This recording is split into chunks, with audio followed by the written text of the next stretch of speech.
Well, Turkey has taken a strongly anti-Israel position since the war in Gaza began. The country was once Israel's closest ally in the region, but ties have deteriorated under President Recep Tayyip Erdogan. He's criticised his Western allies over their perceived support for Israel's offensive, but also tried to position Turkey as a mediator and peacemaker.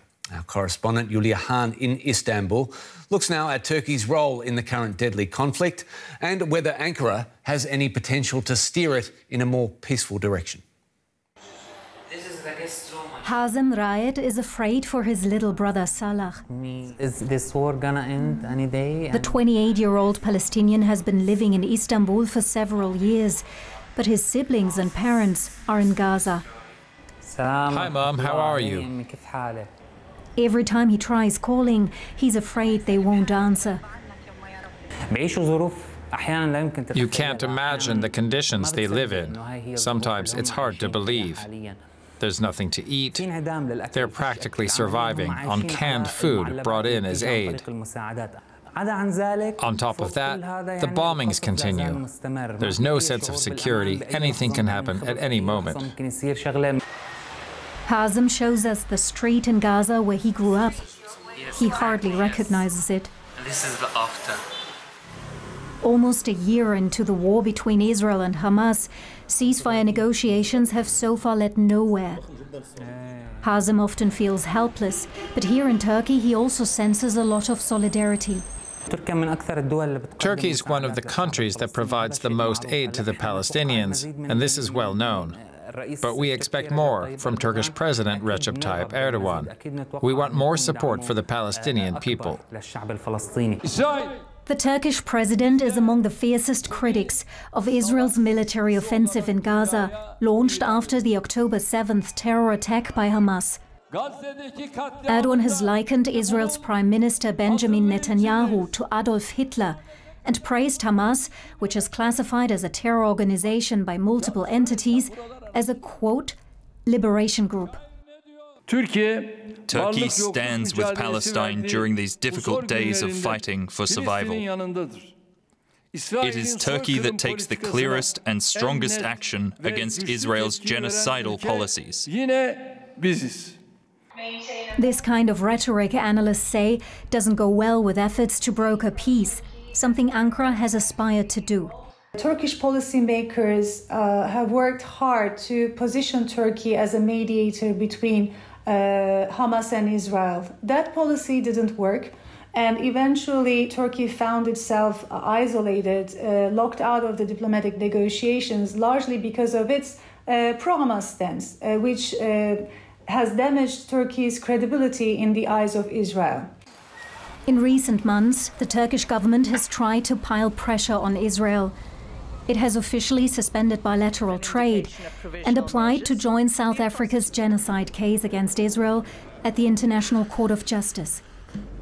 Erdogan has openly criticized Western nations for their complicity in this conflict through their unwavering support for Israel, and he aims here to rally the international community, particularly the quote-unquote global south and the Muslim world, around the Palestinian issue, and he aims to position himself as the champion of global justice here. But that's not enough for some in Turkey. These protesters believe that Ankara should introduce more sanctions against Israel. The government is expressing its solidarity with Palestine only in words. It's not enough to just talk about our Muslim brothers or say we feel their pain. These are just words. Far away from Gaza, Hazem Raed doesn't really know what it takes to stop the war. He worries about his family and hopes there will finally be a ceasefire, no matter how it comes about. Oh, for more, let's bring in Salim Çevik. He's a fellow at the Centre for Applied Turkey Studies at the German Institute for International and Security Affairs. So a good person to ask, Salim, do you agree with this assessment that Turkey isn't really an influential actor when it comes to resolving the Israel-Hamas war?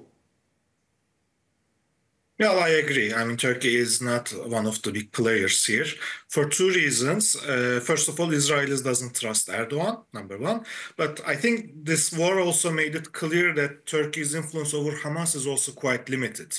Unlike the expectations, Erdogan had noticed that he hasn't much leverage over Hamas, because if Hamas wants to fight with Israel, it needs Iran. And if it wants to make peace, it needs Egypt and Qatar. And in neither situation, there is much room for Turkey.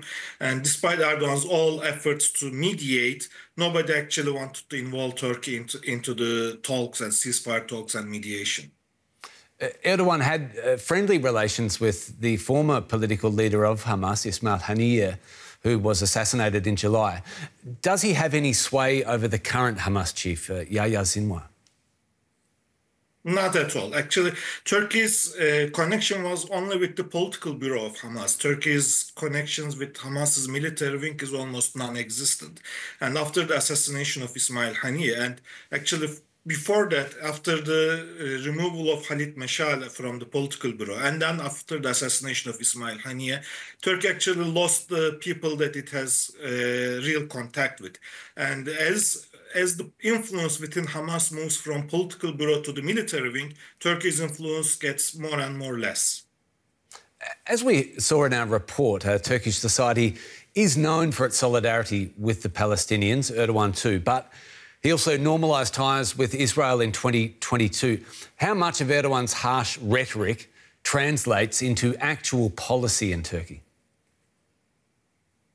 Well, actually, first of all, I must say that Erdogan never really wanted to make a fight with Israelis. This might sound a bit strange to distant observers, but if we just follow Erdogan's footsteps throughout this conflict, in the first 2 weeks, he was very conciliatory. His remarks were all calling for restraint and etc. He didn't escalate at all. He had to change his rhetoric after the public pressured him to do so. After there was a huge public discontent that Turkey should do something.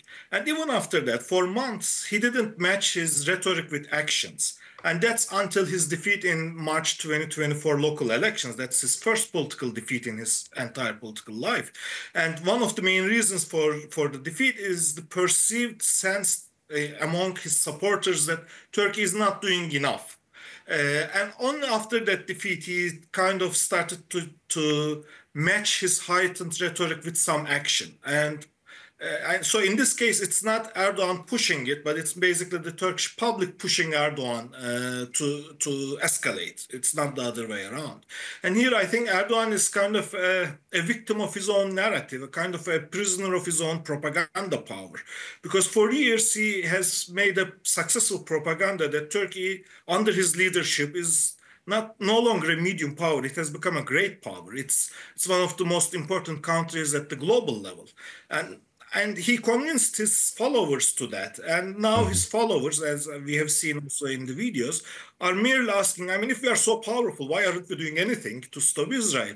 Well, the real answer is Turkey can't do much as long as Israel has the backing of US and Europe. But Erdogan can't confess this. I mean, this would run contrary to all his narrative for the last 10 years at least. So he is a bit cornered and making heightened rhetoric, but not really offering anything in the foresight.